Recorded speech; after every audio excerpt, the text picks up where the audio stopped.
Clayton.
All right. Well, I've got about 1 minute to 7, and my city secretary has pointed to me and said we need to begin the next section of the meeting.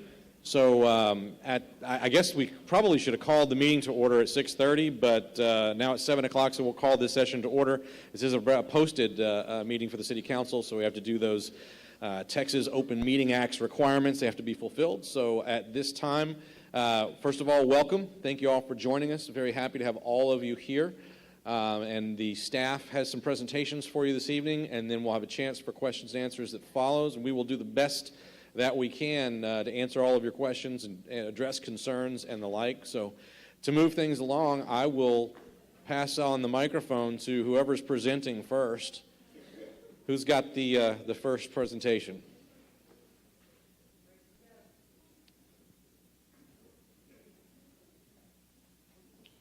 Because I'll do this if you want me to, but it's hard to get the microphone out of my hand once I start. All right. Why don't we have some content here? Okay, so I'm not doing well because I'm standing in front of the thing. So as the mayor said, we do have 3 presentations that we want to sort of get through. We're going to hold questions on those till the end. If you remember last year, we ran kind of long with a lot of questions, which are good, but some folks maybe, hey, I want to hear the presentation and then go whenever I want to go, and so we'll hold questions till the end of the presentations. But we had a couple of things that we added a little bit at the last minute, one of which is that today, at the State of the City's luncheon with the chambers, we previewed the State of the City video, and so we want to roll through and show you that real quick to give you a feel with that. So I think that's the first thing, so let's see if I can get that to work, and we'll go from there.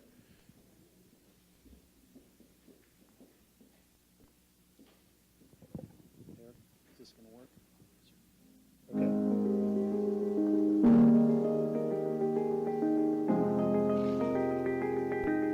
In late 2016, the City of Schertz conducted its first citizen satisfaction survey in order to provide residents the opportunity to give city leaders valuable feedback regarding city services.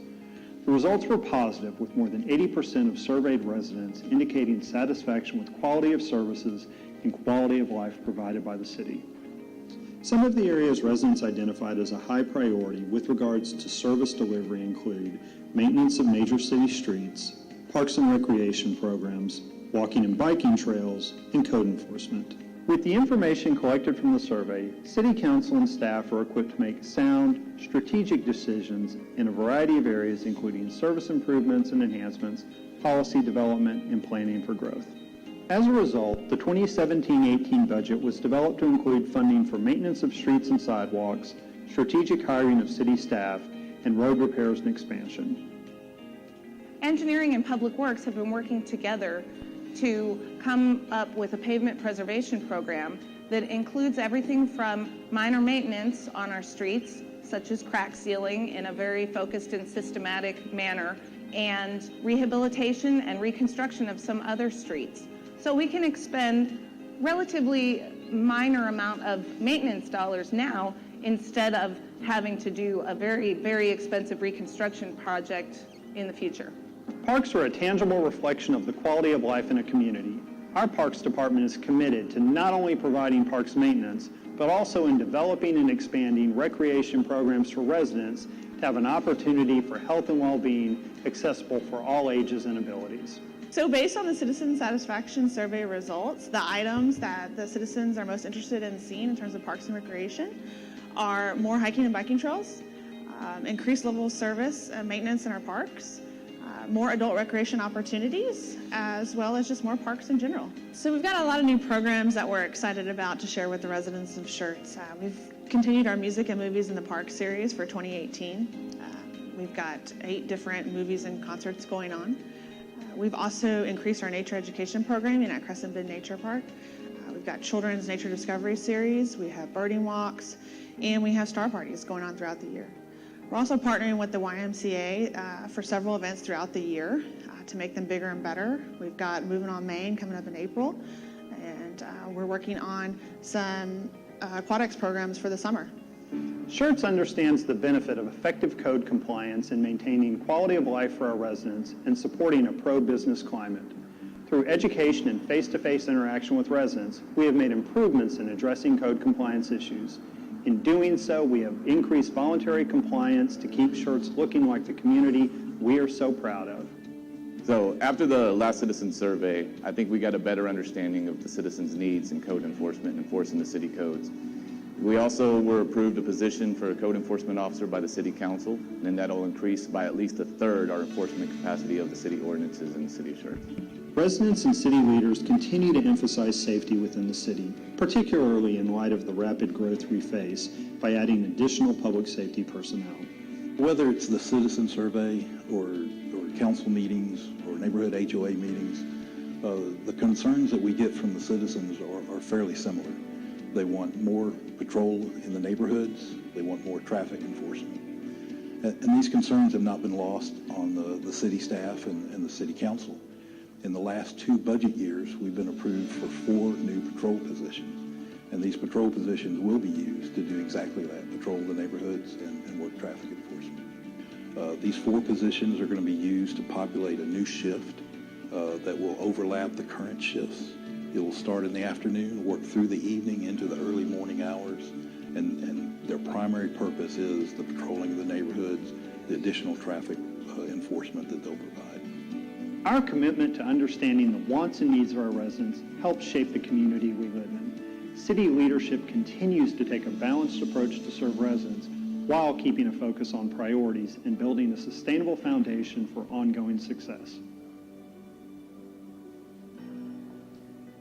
I got to make sure it's done. So as I mentioned in the video, it was late 2016 that the city of Schertz did its first resident survey, and some of you may have been contacted about that. And while we get some good input from residents at council meetings, at the Council on the Go meetings, some of you may have even attended some of the sparsely attended budget meetings. We wanted a way to kind of quantify what folks were thinking about, and the citizen survey was the way to do that. And so again, James Walters will be up in a minute and talk about how our budget reflected those things we heard in the citizen survey and how we're trying to respond going forward. So One other item we added a little bit last minute was something we always hear from residents about, and again, you heard Chief Hansen in the video talk about it, which is concerns from folks about crime. The sort of general crime seems to be increasing, concerns about patrols, things like that. And so as a way to respond to that, the police department has rolled out a new program, and so you may have seen this about a week ago on TV, so we'll let you watch this before we get into the presentations. Transparency and communication. Schertz police rolling out a detailed new way to report crime to the community. The Night Team's Courtney Friedman got to see a brand new crime log before it went live on the city's website today. It's tonight's Crime Fighters Report.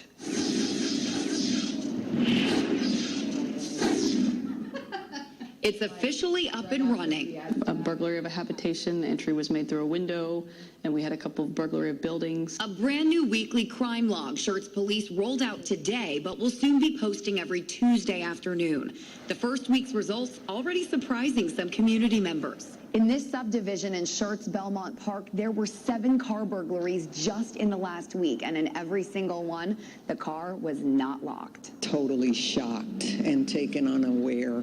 Deborah Wright couldn't believe there was so much going on in her small neighborhood that she didn't know about. Our neighborhood is safe, but no neighborhood is safe enough to leave your car unlocked. That's the exact response Officer Helen Lafitte was hoping for. When she sees weekly crime trends, she plans to include related safety tips. I'd like to remind everyone to never leave your valuables in your car and always lock the doors. The posts will go up on the City of Schertz website. So you would go to the services, to police, and then we've got it under our services tab, public information, and crime stats. And that link will be shared on their Facebook and Twitter pages. What type of mode of operation there was, if it was forced entry, if it was, an unlocked window like we have. Is this something you would check?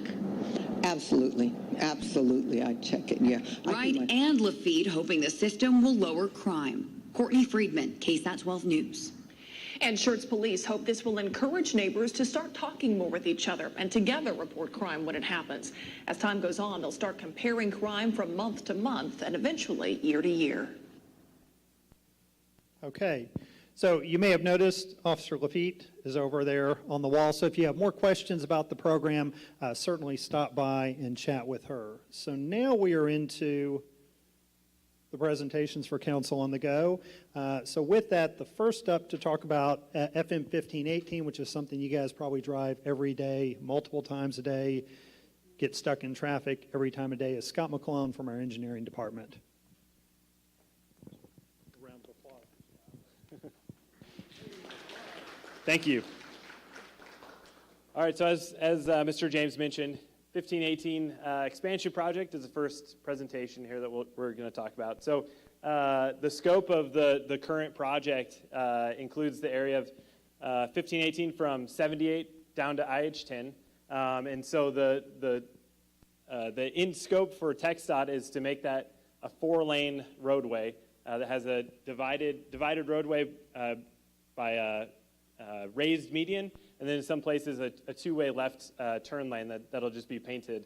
The other features that it'll have is a bike path on one side and a sidewalk on the other. So increase safety and capacity.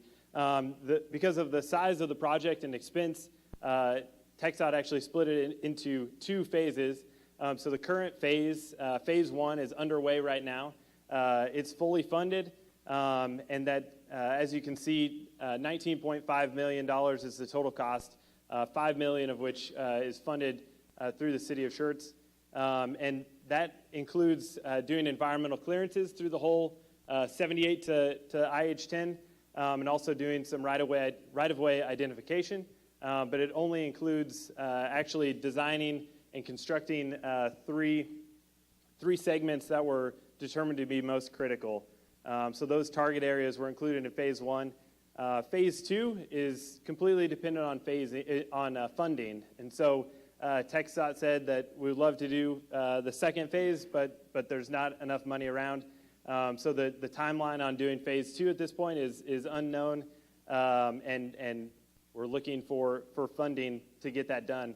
And so to help with that, Council approved some additional funding in November of last year, an additional $5 million, and that's help with getting an AMPO grant reimbursement through the MPO to help make up the difference in the funding.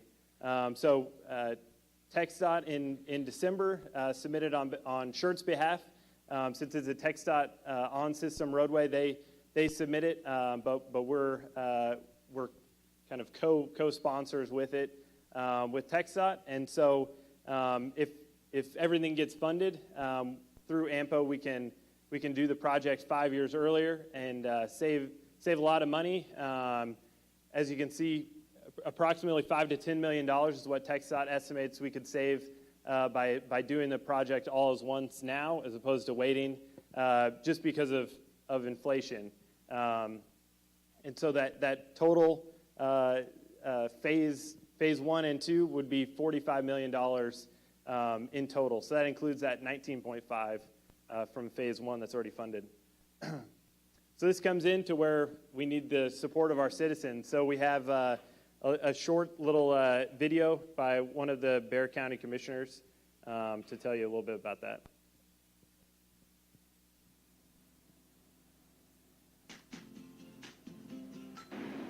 Hi, I'm Bexar County Commissioner Kevin Wolf, and I'm the current chair of the Alamo Area MPO.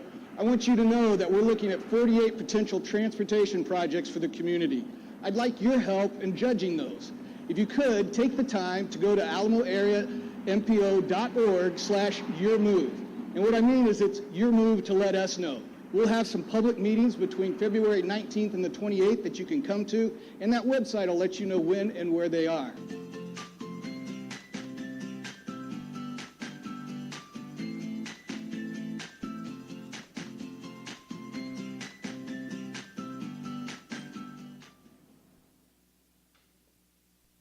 So just as a little recap to what was just said on the video, so there's 48 other projects, some other TxDOT projects, other cities in the AMPO area, all submitting for a relatively small amount of money. And so there's a few different categories that they use to judge these projects, of which will get funded.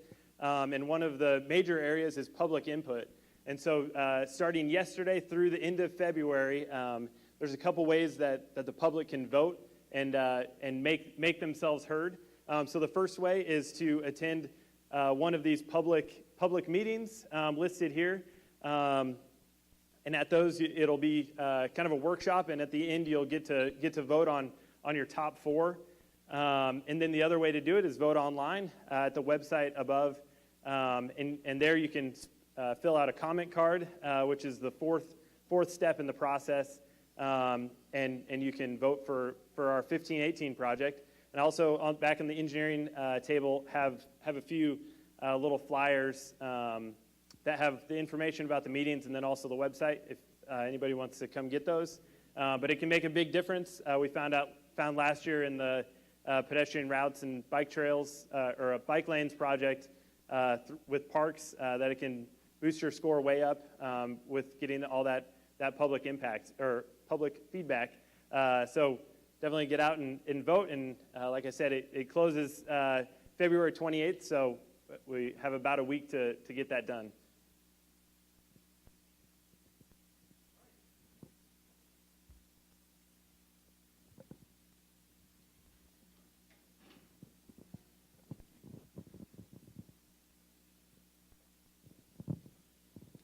All right, good evening, everyone. I'm Cade Long, the fire chief. Just going to give you a quick rundown of what's going on with the fire station here. Go. So we've got the land purchased at this point for Fire Station 3, and it's going to be located just right over here at Lower Seguin in 1518, across from the Crossvine subdivision. At this point, here's kind of the front of the property.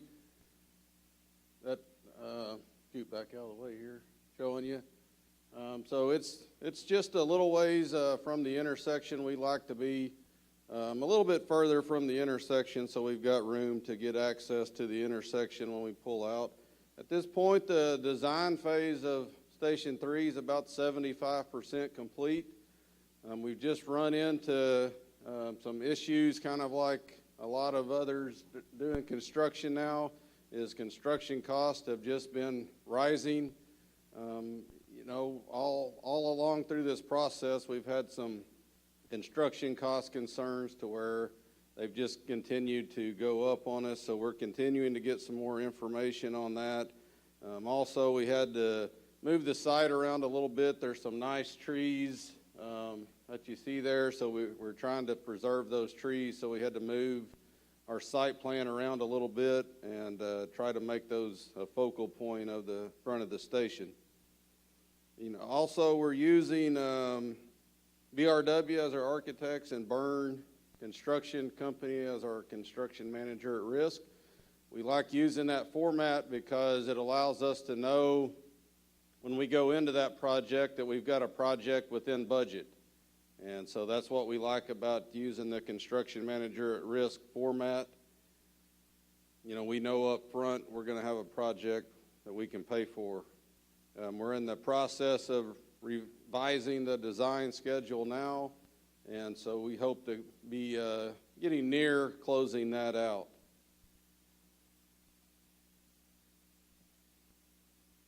Just wanted to give you a quick staff update. So we've hired 9 firefighters at this point for the new station. We've got 3 more that we will start the hiring process for on March the 7th.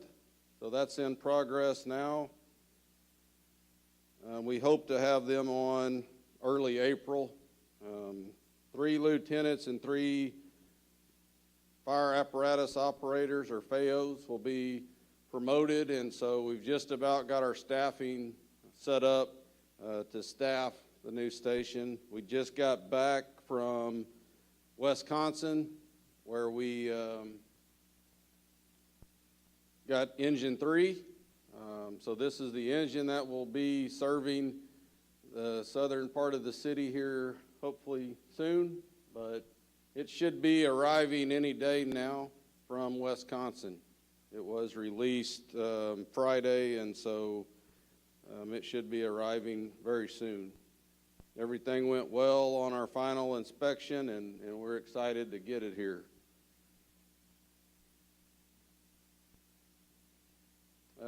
Options, just to talk about and give you some information on some things we've been working on as a fire department and with our council members.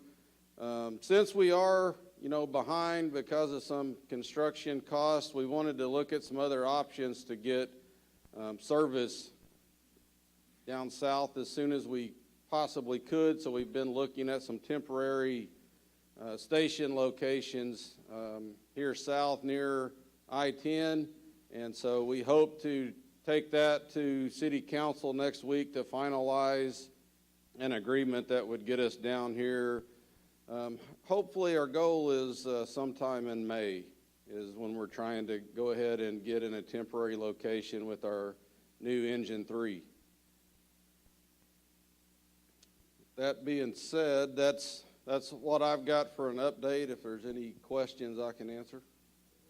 We'll cover it after, but maybe, Kate, real quick to kind of touch on, I think one of the key things with it is because we have the staffing, because we've got the fire engine, that rather than wait the 1.5 years till it's going to take to build the fire station, what we're planning to do is to house those folks at a temporary location.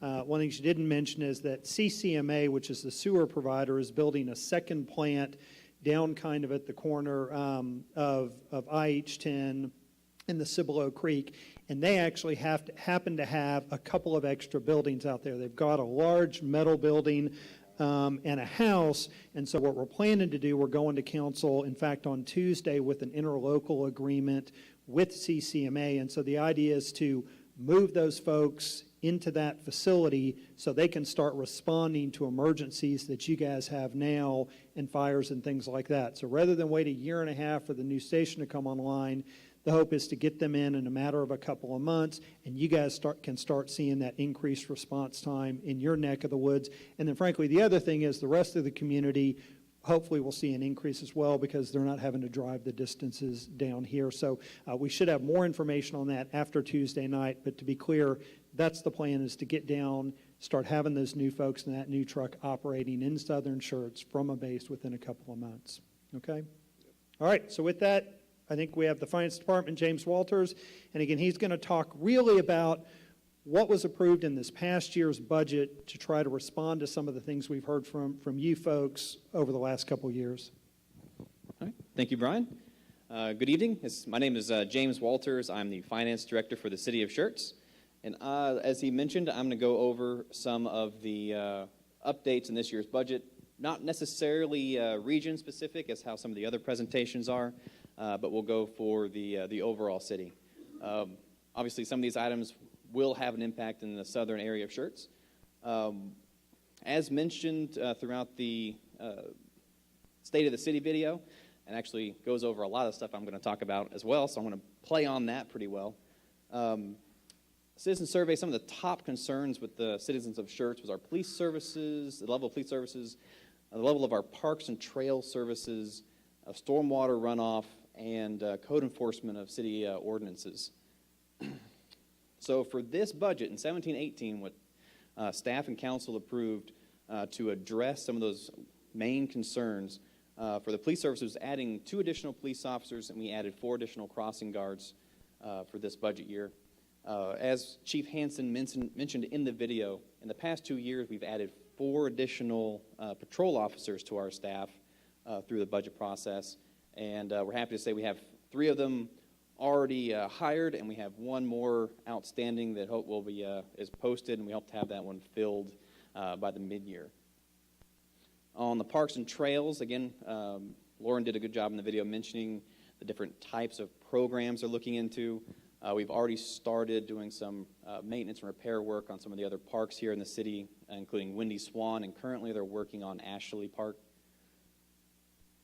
We also, again, one of the other mentions we had a couple of times, Scott mentioned on the MPO program, a big success story came out last year was we got about $800,000 in grants for parks and trails for the city of Schertz. It was about an 80% match, so the city has put in about $200,000, but we get $800,000 back from the state to increase our parks and trails system.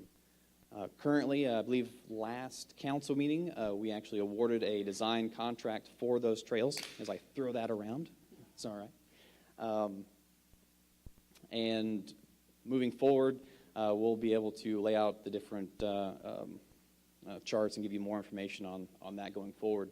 But one of the main reasons we actually got that grant was because we went through the MPO process, and as Scott mentioned, we have a big piece of that of when they actually award some funds is citizen involvement.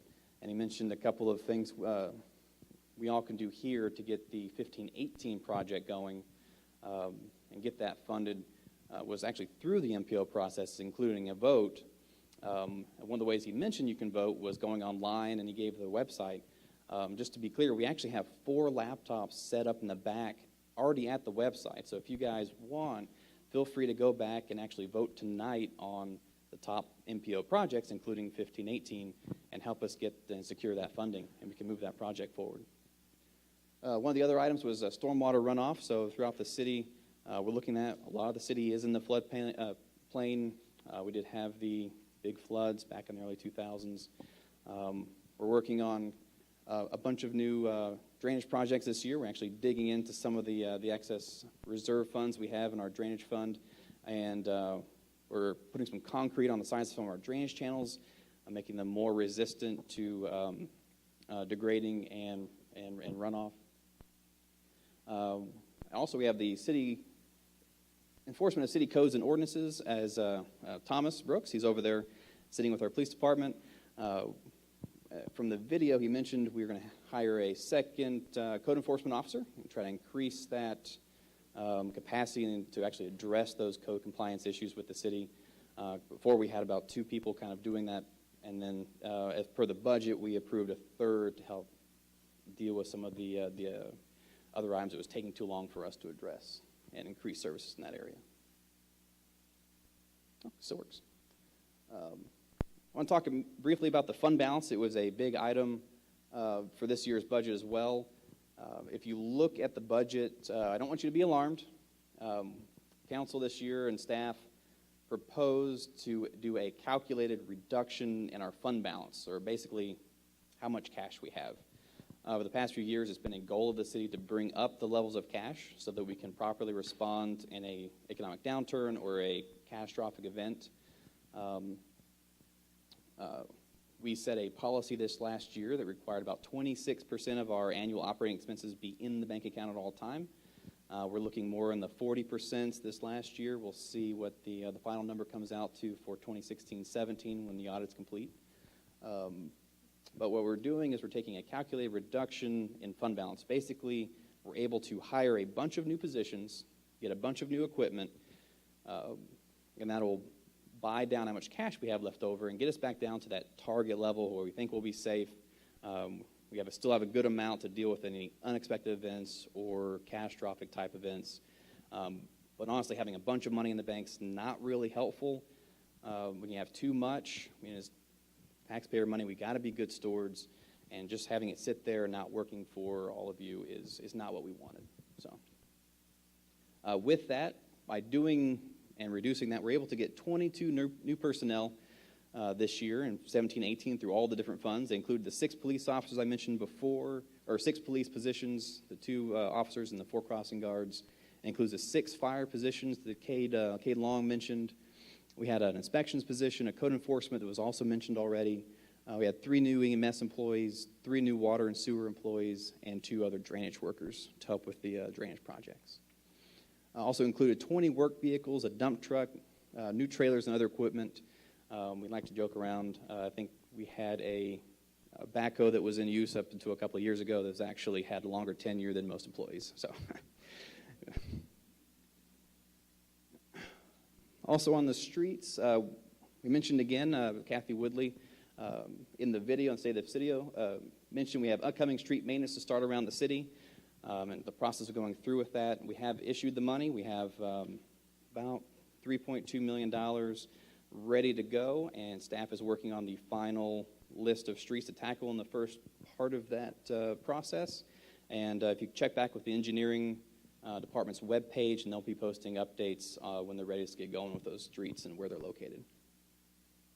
Lower Seguin Road Bridge is fixed and open. So that's near and dear to your hearts. So, yes, we have that one. That part is done and opened, and looks like it came out pretty well. In case you're a little bit further north and traveling on Schertz Parkway, you'll notice all 4 lanes of Schertz Parkway are now open, and the trail on the side. So, while there's still some intersection improvements going on in that area, including Live Oak, we still have those planned to be completed by the end of April is the original project completion date. But we have all 4 lanes already going and open.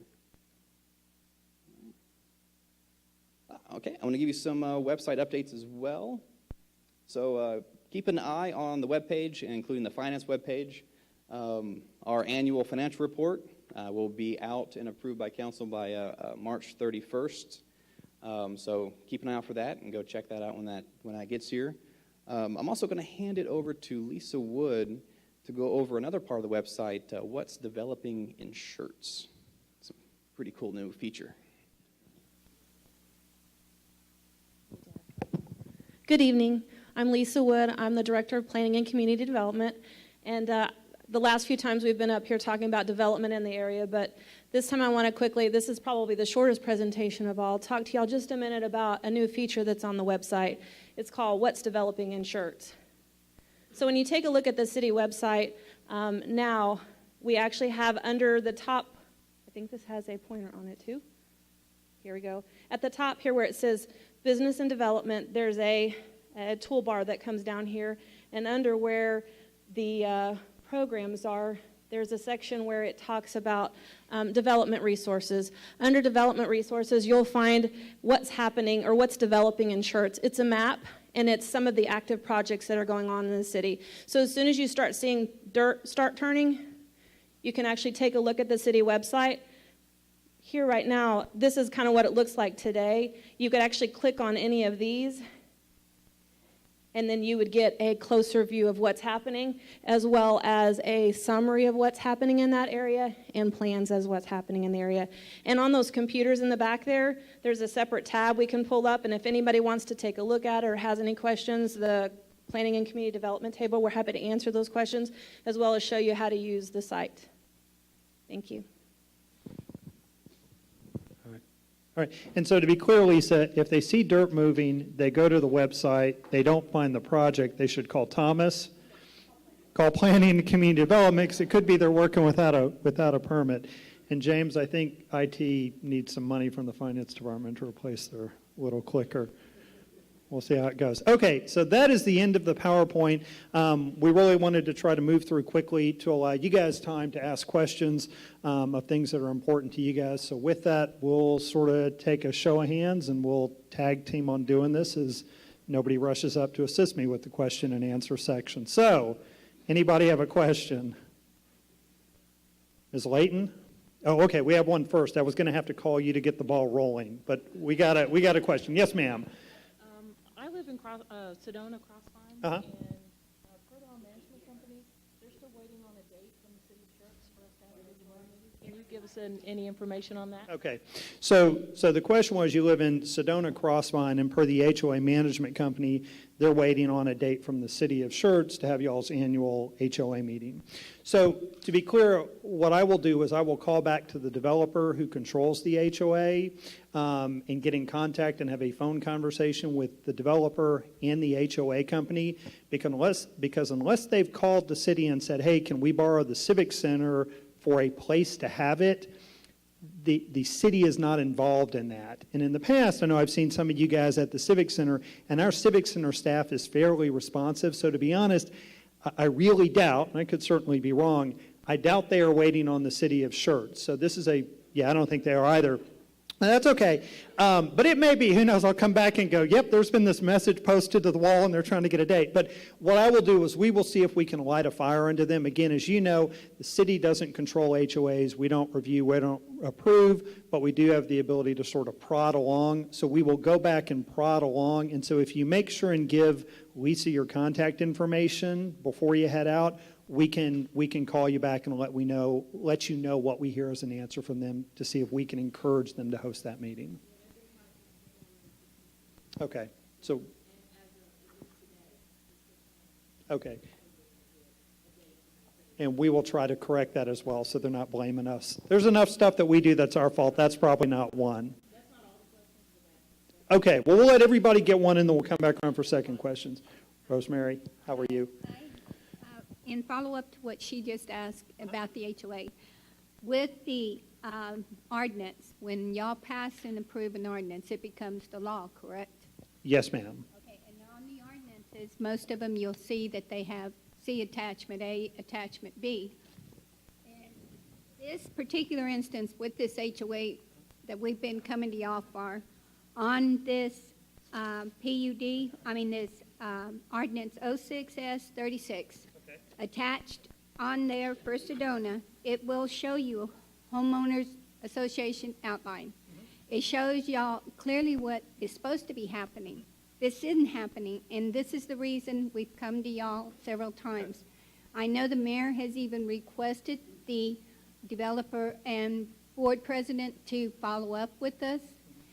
We have not had a meeting since 2015, which is clearly, if this is an ordinance and this is a law, he's breaking this law, he's breaking state law, plus he's breaking our CCRs, which is our contract. Who do we go to enforce the law? So we can certainly sit down with you, because what I'd like to do is make sure that with all of those, y'all understand what recourse there is. So again, with regard to what the state may require, what the city may have, and then what y'all have a right to do. So one of the things to keep in mind, though, are sometimes there are ordinances, there are requirements, but if there's not an enforcement arm to it, there's not a stick to go along with it, there isn't a lot we can do. So let me again get Lisa. I think I've got your information, but happy to sit down with you and let me go through what you've got with regard to each of those, and we can talk about what ability the city has to do that. I will tell you, though, that when I was in a meeting with the developer last Tuesday, was it, Councilman Crawford? We had this conversation and he indicated they were working to set this up. So let's see what we can do to get that going forward. But again, I think part of the frustration is how we keep this going forward on an ongoing basis, and we don't have to keep having these frustrations. Fair enough. So we'll make sure and touch base on that. Okay, now, Ms. Layton, we'll move back here and then we'll come back around. You can stand up with me. But I'm going to hold the mic, though. I've learned enough not to turn the mic over to you. First off, thank you for coming out here. And this is the biggest group I've seen ever at one of these meetings, which I'm really impressed with, because one of the things, as the city knows, I push for involvement, okay? Now, the one thing that's really cool about Schertz is you don't have to come to meetings, except you miss the best free show in town if you don't go to council meetings. But you can go on the web. The agendas are there, the minutes are there of every committee imaginable dating to whenever before. Anyhow, so you can keep in touch. Notice I voted. I hope all of you will vote, because that's part of what all of us should be doing. That being said, you always start out with a friendly sentence, okay? Now, one of the things that has puzzled me for ages is, and we've talked about 1518, 2 lanes on 1518 with rush hour traffic and a fire truck coming through with bar ditches on the end. Now, the fireman said, trust me, they will get the fire stations through, but I ain't going in the ditch for them to do it. So even with turn lanes, this is not going to solve the problem of 1518 for a very, well, to me it's a long time, but my time on earth is somewhat limited. So that's one of the questions I have, and we should keep pushing to get 1518 widened sooner rather than later. And it is expensive, but I'm sorry if it means we have to do whatever. Pressure to the council. They put money aside, bless them for doing that, okay? Else it would never happen in any of our lifetimes. So they are working for it. So we need to support all of the efforts that happens. Okay, now, what they did not address tonight is the new developments that are going in southern Schertz. Houseman has a new development. I've heard that Chris Price, oh, and by the way, if anybody of you think you can fight Chris Price, he's the president of King William District. He knows everybody who's anybody, okay? And once the city gives these developers PDDs, they have the right to do almost anything.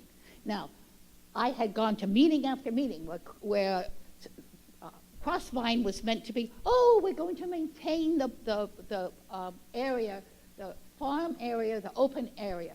Excuse me, the fence he built is the same stone that they built the Ohio Penitentiary, okay? This is not open space. Those houses are probably $200,000 more than the same size lot I had when I bought my house in northeast San Antonio. My house had a smaller footprint, so I had space for a little shed. I had space for a garden. No, which I do approve of.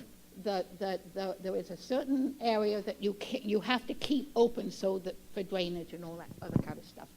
Those lots are so freaking small, and goodness knows what's going to happen.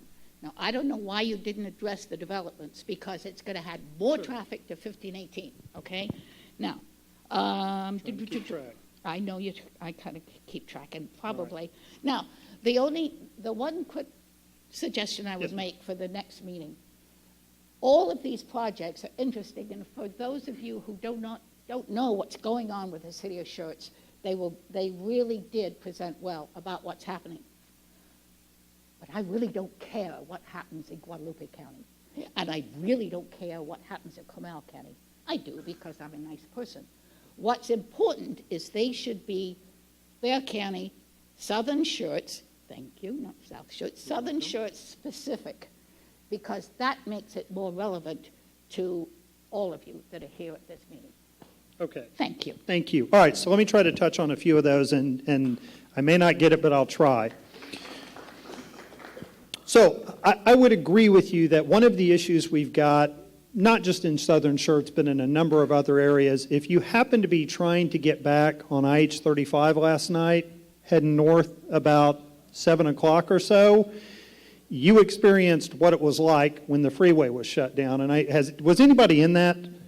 Yeah, it was miserable. And one of the problems we've got is we do not have a lot of good ways to get off and navigate around, and that clearly is the case in Southern Schertz, and that's the case moving between Central Schertz and Southern Schertz. We only have the one connection, which is FM 1518. And so I would agree that given the state of the road, given the limited alternate routes, that is a problem. And so it will be a problem for fire service when traffic is backed up. Would agree with you entirely. Thus the reason to put forward the $5 million so far, the $5 million going forward. And I will say this, when we were approached by TxDOT and they said we'd like to submit for the rest of the project, it was really a matter of a couple of weeks. They said, sorry, we're coming to you late in the game, but we need to know there's a deadline coming up. We took that request to City Council, and I think as quick and as unanimously as any other thing, Council said, yes, we commit to the funds, work with TxDOT, get the application in. So Council is trying to do this. I cannot I've lost track of what word I'm trying to say, underemphasize or overemphasize how important it is that we get you guys to go online and to indicate your support for that project. The reality it was when we were going through the hike and bike trail, a similar process, we did not think we would get the funding for that. And the last real step was that public involvement. And because we got the word out to so many folks and we had such a high response, it moved us up and we were funded. So we really do need you to go online. The other thing you can do is you can vote for a number of projects. So we'd encourage you to vote for FM 1518. But certainly as a citizen of the community, look at the other roads you drive going to and from work, going to school, going to do whatever, and vote for those projects as well. Really go and vote for all the projects you need because it is a good program. So I can't underemphasize or overemphasize that. With regard to development, I will clearly also agree with the fact that in Texas, once zoning is in place, and that developer is granted those rights to develop in accordance with the zoning. And that's whether it's a planned development district or whether it's straight zoning. The same thing applies. And so Ms. Layton mentioned one of the issues, development in Southern Schertz and what those developers are having to do. Again, in Texas, we can't require a developer to build a state road, an FM road. So again, can't require them to actually do that. But what we are doing is a couple of things. So one is, just this past year, Council updated the thoroughfare plan. So that again was the plan for our road system in the future that we ultimately need to convey all of the traffic with, again, cross sections of what that road is going to look like. The thing we have going to Council in a couple of weeks will do two things, one of which is it will be the adoption of a new rough proportionality formula. So rough proportionality is something that's established by state law that basically says, look, you can't make a developer build more than their fair share, particularly with roads. And so the new rough proportionality standard really is based on our new thoroughfare plan and roadway classification, and we think that will help to get developers to build more roads where we can require them to. The other thing that we're putting forward, and this is certainly by no means, as with everything in life, there are pros and cons to it, but is a roadway impact fee that essentially says we have all of these roads we know we need to build. And the real question comes down to who's going to pay for it and when is it going to get done? And obviously, the more money you have, the quicker you can do it, and then the question is who sort of pays for it. So state law allows us to charge a roadway impact fee. We already charge a water and sewer impact fee. So for those of you who moved into the community in the last couple years, part of the price to buy your home was a water and sewer impact fee. So what we're going to Council for is the idea to start with a roadway impact fee. And again, we will likely ease into it. I think too much of a fee all at once is probably problematic. But the idea is to get a pot of money going to help fund the roads, as you said, to tack onto that. So I will tell you, there's not one answer, one silver bullet, one magic whatever to solve everything. It really is a matter of chipping away at these issues through a series of things. So one, with roads, it's partnering with other agencies to go after grants. So again, if we're successful, the city will have kicked in $10 million and will leverage that for an additional $35 million to improve FM 1518. The other part of it is adjusting our codes and regulations to get developers to build their fair shares, and then really look at how quickly we want to do things and where we want to charge that. And to be honest, with every decision, there's good and bad. So again, the more fees the city charges for whatever, those home prices go up. So as we have children who want to move back in the community, that's an issue. So it has to balance that. But so I think the criticism's fair enough. Those are the things we're trying to do to sort of chip away at it. And again, not one solution will solve everything. Okay, anybody else? Let me see if anybody else, and we'll come back and do second round of questions. Yes, Ms. Douglas, yes. So Caden, where's Dudley? Oh, thanks, Dudley, for watching my back there. So the EMS units currently, because the EMS department serves so many different cities, already surround Southern Schertz and have a fairly decent response time. But much like in a lot of our jurisdictions, it's the first responders that make a difference. It's getting somebody there to do CPR, somebody there to apply oxygen, use an AED, and that type of thing. So having the fire truck down here will provide a quicker response than trying to put an ambulance as well. So there is a plan eventually, as the EMS department continues to grow, to have an ambulance down here, but it won't be down here in the temporary station or even likely when the new station opens up, although there'll be space built for them to be there. I understand. I feel your pain. Yes, ma'am. For the fire stations. Sure. So one of the things that she made reference to, if those of you don't know, is there was a development agreement done with the initial developer of Crossvine, and they actually dedicated a tract of land down to the city of Schertz. And we've used that, I think, Public Works to do some stockpiling of things like that. So, no, it's the developer of Sedona was the one who dedicated it, but it's much further down south. It's not by Sedona. It's way down at the end. It was part of the Sedona Trails development, yes, ma'am. And so that piece of land is not, when we a couple years ago did a study on fire station locations, is not where we needed the next station.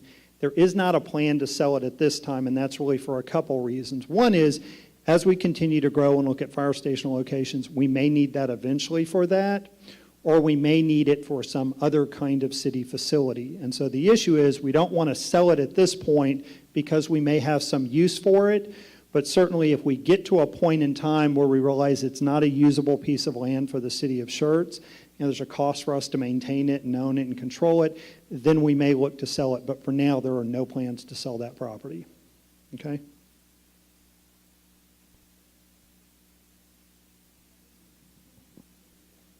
Yes, Mayor. Mm-hmm. No, go ahead. You're the mayor. I know, but everyone has arrived, and so I was a bit remiss as we started the meeting because I just wanted to get things going and get the presentations done for folks that wanted to leave. But we should make sure that all of you that are here, particularly if you're new to the city, get a chance to see who your council members are. We are at large. All council members serve all members of the city, all voters of the city equally. But you may not know who they are. So we'll go in order. And first, place one is Mark Davis. Mr. Davis, thank you for being here, sir. And place two is Ralph Gutierrez. Mr. Gutierrez, very good. And place three, Scott Larson. And place four, Cedric Edwards. Place five in my old seat and Ken's old seat is David Scagliola. Place six, Angelina Kaiser. And place seven, Bert Crawford. So my apologies to my colleagues for not introducing them earlier, but I wanted to make sure that we did that before we moved on. So if you need to catch any one of us, now you know who we are. All right. Very good. All right. Anyone else who has not asked a question? And then we'll come back around for second questions. Yes, ma'am. I just want to talk, we'll About the HOA? Okay. A year ago, the mayor and city council, when we were all, those of us who were here, he asked Mr. Price to work with us. And the reason we're here is because we're frustrated because as of today, nothing has been resolved. We drove to Austin, a group of us, sat there for 4 hours, and we never got to meet. So, Mayor, I'm asking that you talk to Mr. Price again. It's been a year. Nothing has been resolved. He just takes from us, and we get nothing in return. More bills. More HOA. Fair enough. All right. Anyone else? Yes, sir.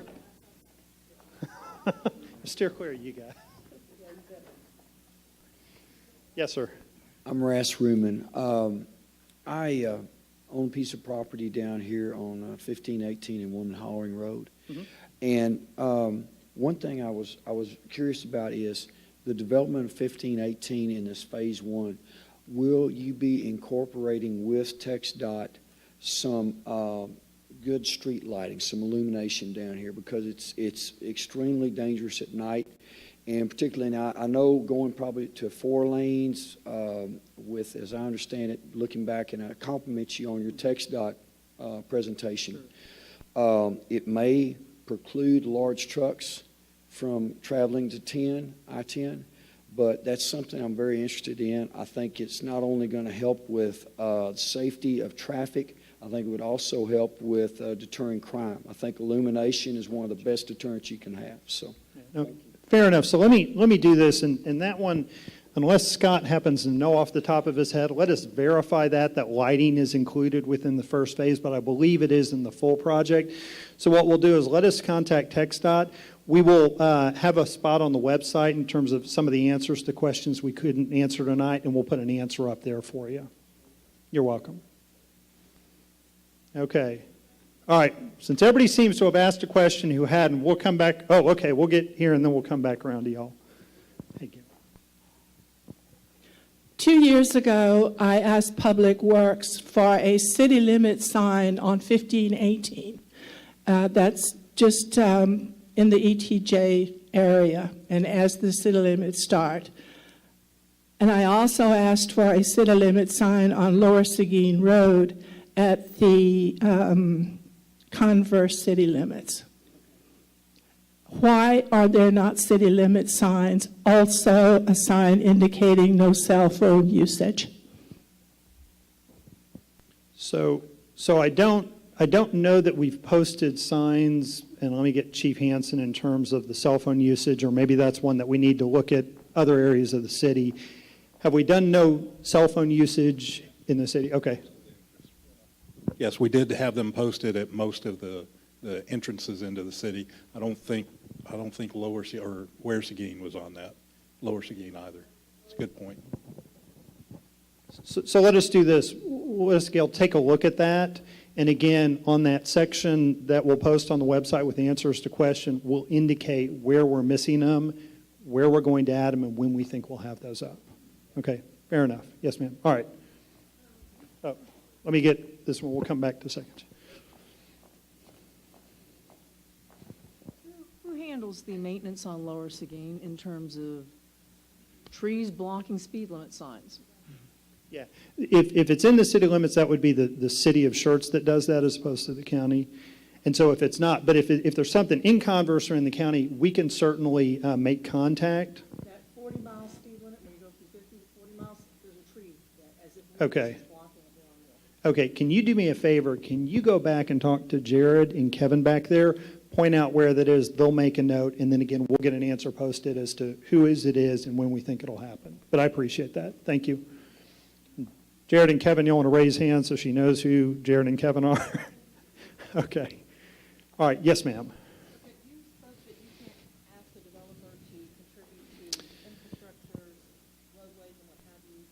How is these HERS dollars working? Sure. How is that Okay, so to clarify, the question was, that I had indicated we couldn't ask developers to contribute or construct infrastructure.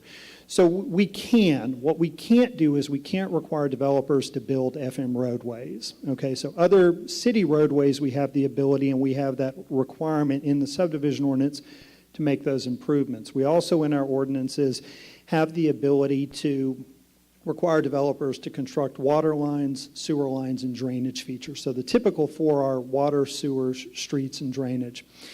The way the TERS works is there was an initial agreement done to create the TERS, and it essentially takes the additional ad valorem value or revenues, ad valorem revenues, after that initial setting, and it designates those additional revenues to pay for certain things in the development agreement. So essentially, those things are identified within. So some of those things that the developer has constructed, the TERS dollars would go to reimburse them up to a certain amount within a certain time frame going forward. So yes, in fact, that's the case. And so again, we can require developers to do that. The developer has done that in certain cases. The problem we have is the FM roads, but actually per the development agreement with the developer, they actually did the design of the drainage under FM 1518 right there adjacent to the Sedona Crossing development. That they didn't actually make the improvements. TxDOT came in and did them, but they used the design work that was paid for by the developer. Any of the benefit of the TERS from? Yes, ma'am. It's the developer, 1518, it's repaying the developer for essentially their approved cost for putting the infrastructure in for the subdivision. Crossline help pay or Sedona paid for upfront at 1518 and So no, they did not pay for Lower Seguin Road in 1604. This is the drainage crossing under FM 1518 over by you guys. Woman Hollering Creek, yes ma'am. Thank you, Rosemary. Okay, did you have another one, Rosemary? What is our status with the lift station, the one that is going in on Trainer Hill? Sure. Yes, ma'am. So and I assume you mean the batch treatment plan as opposed to the lift station? Okay. So as I mentioned before, CCMA is going to be constructing the Southern Schertz treatment plant. The city is working to now acquire easements for the trunk line that will eventually connect to it, that will tie into the existing batch plant that serves the Sedona area. Because of the timing of that and the timing of development, it was known that they wouldn't happen at the same time. And so the decision was made to approve an agreement with CCMA, who's our sewer treatment entity, to expand the batch plant. But rather than jump to expand the batch plant at the time, what we wanted to do was to go look and see what was going on with that batch plant. One of the things that we had noticed when we looked at the data is the sewer usage was much higher on a per household basis in recent years than it had been early on when the initial phase of Sedona went in.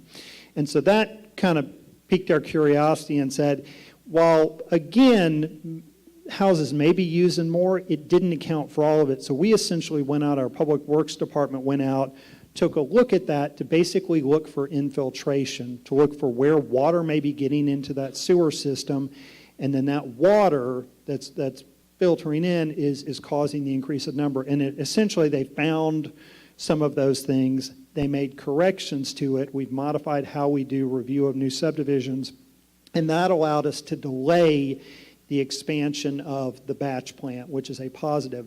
So we actually, in fact, went back to council just this past meeting to reapprove the agreement with CCMA to expand it, because even with those increased efficiencies by dealing with the infiltration, we now need to expand that. And so we have an agreement that council approved to come in and do that second train, if you will, to expand it going forward to be able to cover it.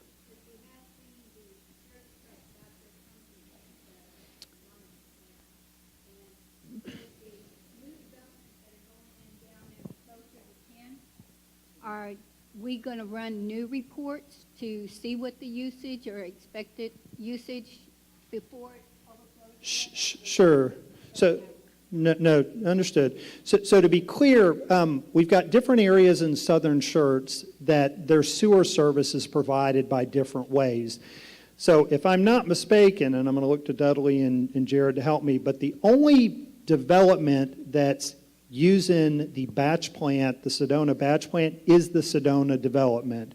There are Sedona Crossvine, I'm trying to use the term, so Sedona Crossvine. So the stuff down in southern Schertz, Laura Heights, Reserve at Schertz, etc., that's either on septic or is being served by the San Antonio River Authority. It's in a different CCN and going there.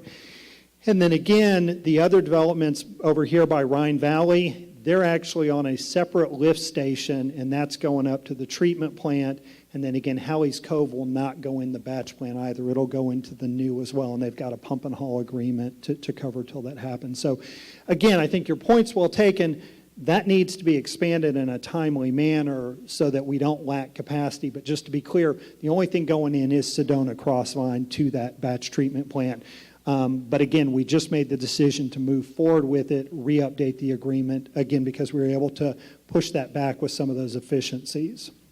And so we'll keep watching. Yeah, that's positive, and part of that is just good maintenance of a sewer system, as you know, all the things you need to do to keep it working. All right. Anybody have any other questions?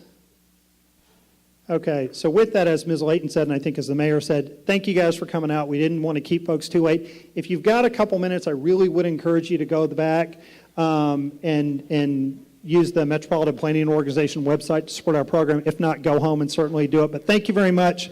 Staff is all around the tables. If you have a comment card, make sure and turn that in, and we'll get those posted, and certainly see staff people with questions. So thank you all very much.